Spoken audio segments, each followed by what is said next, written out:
Alright, hey guys, this is gonna be like one of those things where I put it in right before the video, but today I just wanted to show that I got the Zwat skin for Holly. It's fucking sick. I found out that to get the Zwat skin and to get any achievements for beating the levels, like to be Act 2, to be Act 1, all that, you have to live in each level at least one time. You don't have to do it in one go, but you at least have to be in the safe room and live on each of the maps. So yeah, got the Zwat skin. So I beat every map on Nightmare and survived with Holly. So this looks sick, and I'm gonna be rocking this, of course. But yeah, I just wanted to show that before, and I also wanted to say if you guys want to see an Act 3, because in this one right here, I'm gonna show you on Veteran, or not Veteran, sorry. This one right here on Nightmare, I was able to do like 6 of the boxes with only me being live by myself. And I can show you the routes that you need to run to be able to do that. And it was so crazy. I got down to 4 HP and I got out and we won. So if you want to see an actor, you want to see that, let me know. Um, I have it all recorded. So yeah, as you can see, beat the whole game, got everything. So yeah, um, yep, that's all I wanted to show before. Thank you guys. Hey guys, sorry this video took so long to come out for Act 2.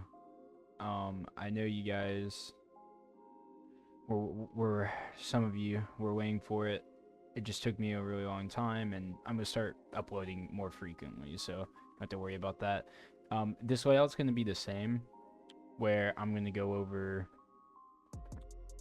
the builds, some more general tips that like you guys probably don't know. So over more general tips, then I'm gonna go right into the just first 2 levels of Act 2, since you get a checkpoint after those 2.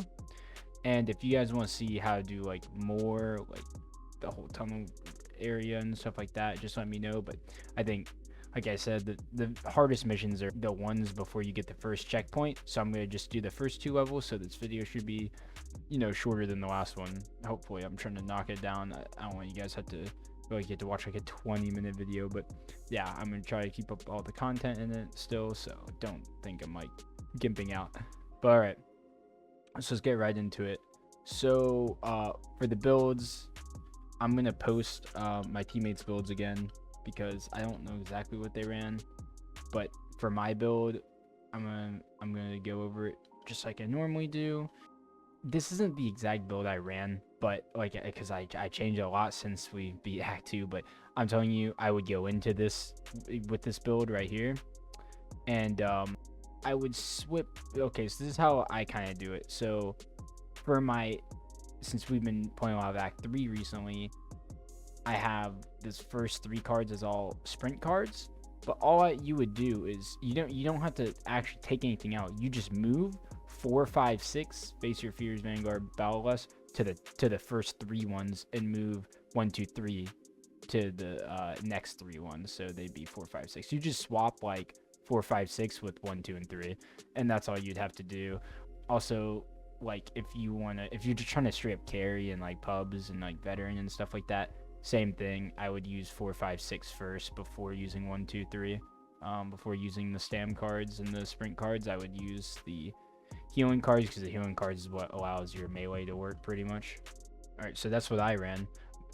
All my teammates ran speed builds. We were all speed for the first 2 levels of Act 2 completely, and we just ran around ignoring all the big guys trying to, you know, get the seeds. I'll get into that, but yeah, basically we just ran speed builds. That's what my teammates ran, that's what I ran. So yeah, just speed builds. So to get into some general tips, the first general tip I think I have is that you might not know about is to break the doors quicker. Shoot the handle, because the handle never breaks. So if you have an SMG, even a gray Uzi, no damage buffs at all, you can 1-clip the door down. Like if you just go right up to the door, just full spray it, you can break that door down. The next one is sprint jumping. So if you hold sprint, you know, or I use hold to sprint, so I'm not sure about toggle, you could probably do a toggle. You just gotta like untoggle it right before you jump. The way it works is like you hold down your sprint, and right before you jump, you let go of sprint. And if you do it at the right time, you will get the momentum of your sprint, but you will also not use all the stam. So, you know, if you do it incorrectly, I'm sure I'll show you guys in the video back to back, but if you did it incorrectly, like, you'll get all your stam drained like really fast. Like your stamina will get drained every jump if you're holding down sprint, or if you don't let go of sprint, you know, soon enough, then you'll also get drained. So it's just a timing thing that you'll learn. This is like super important for learning through the maps, especially if you don't have stamina, and you're gonna probably need it in these next upcoming things I'm gonna tell you. So, you know, it's not super hard to do. I just say just start doing it in your games, and it'll get natural to start doing it. Like it'll just be a natural feeling after a while. So just start doing it in your games, and yeah, you'll learn. It's not too bad. Okay, another tip I had was, and I might not have footage of it, it literally happened to me today, but I don't think I recorded it, so I'm sorry guys, there's not footage for this, but I'm telling you, it works, I promise you. If you run past a breaker, right, you're running speed builds, because that's the new thing these days. You run past a breaker, right, and you're like, ah, shit, it's a breaker. Well, how am I going to speed run this? As long as you get far enough away from him, don't shoot him, don't aggro him. Just immediately run past him, get as far as you can away from him, don't let him hit you, don't get too close to him.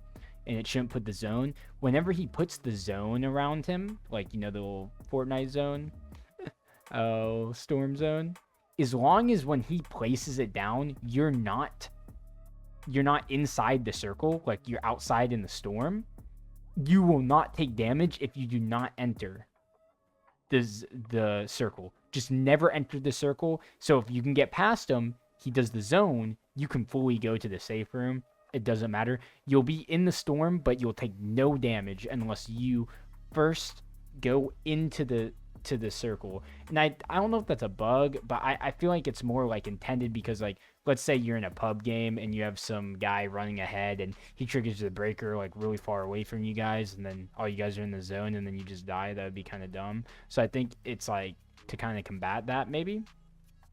But yeah, so it seems like if you never step foot inside of the circle and you always stay in the storm, you will never take damage from the breaker. But whenever you do go into the circle and then you try to go back in the storm, you will take damage. So yeah, that's another tip I had for you guys. And then the last one is with speed builds specifically, is that just people are gonna get triggered because you already see it more and more, and it's only if you're good at it, but running ahead is the easiest and best way to carry, because if you're good at it and you play either a character, you know, and put a breakout card on and you put breakout on, or you take, I don't know, you play Evangelo, or you just have a lot of stun guns and you can get ahead and you can dodge the majority of guys, but if you get hit every once in a while, you have something to fall back on. Yeah, just running ahead. And the reason for that is, it seems like, I don't know exactly how the spawning works in this game, but it seems like it despawns. Well, not that it seems like, I know it does despawn, I know how it works. It despawns so many guys behind you. So if you have one person run to the very end of the mission, to the safe room, like he gets all the way to the safe room, gets in the safe room, nothing will be behind him. He'll just, yeah, nothing will be behind him. The rest of your team can literally just walk to the exit, unchallenged, unfazed. Maybe there's like one big guy, two big guys out there on them, maybe, but there'll be nothing out there. Hordes won't even really get called on them. It's like, if you do call a horde, they'll be all on you. It's like kind of, I guess, the way the level works, it just hits the guy in front the most, and you can just send the safe room or whoever ran first and just be fine and just let all your teammates catch up. All the enemies will be stacked. It won't even be that many, but all the enemies that are in the game will be stacked on top of the safe room door, and when your teammates come, they can just kill them. And that's what we've been trying out for Nightmare. So I just want to include that tip in there because I don't think people know that, because they think, oh, just run ahead and then, fuck your team over. But it's actually like run ahead and make it 20 times easier for your team. It's weird how that works. And I'm not sure if they'll change that, but yeah, that's how it works right now. So running ahead will despawn like all the enemies behind him on the map. So yep, that's the last tip I want to include. So going into the first 2 levels, I'm gonna go to the first level, and this is gonna be very annoying for you guys, and sometimes it can be like just very redundant feeling, but I'm gonna be honest, if you want to go find another way to do it, that's all cool. But I'm gonna tell you, not like a cheesy way, or not like, it's not exploiting or anything, but it's just cheesy in the fact of like what you're gonna abuse.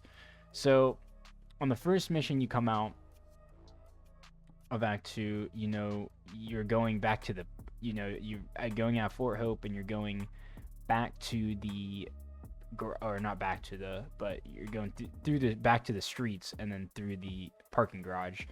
So what I would recommend doing is, so if you guys are all running speed builds like us, is, just go quick. Like, you don't have to, I know my first video was all about going slow and just walking it, but on this one, just run it. Just literally just run it. You can kite the zombies really easily, or the ridden, sorry, if you got a lot of movement speed. And what you want to do is just 1 or 2 people, or if all of you are together, just run ahead and just look if the door is open in the garage. Straight back in the garage, as soon as you go where the entrance is, if you look straight down the front to the back, there will be sometimes a toolkit door, and you're just going to want to buy a toolkit for that door. And if that door doesn't spawn, just restart. I mean, you can do that area if you go into the garage. I find this is the easiest spot to hold for us, but we never held it. We just did the strat where, is the door there? Nope, restart. If the door's there, okay, let's take it, and then we can win the level really easily. If you don't want to do the door strat and you actually want to try to beat it without the door, big guys will spawn on you there, but yeah. So that's why I just would go with the door. If you open that door, what that door allows you to do, you might be like, okay, well, why do you want the door there if you never used it before?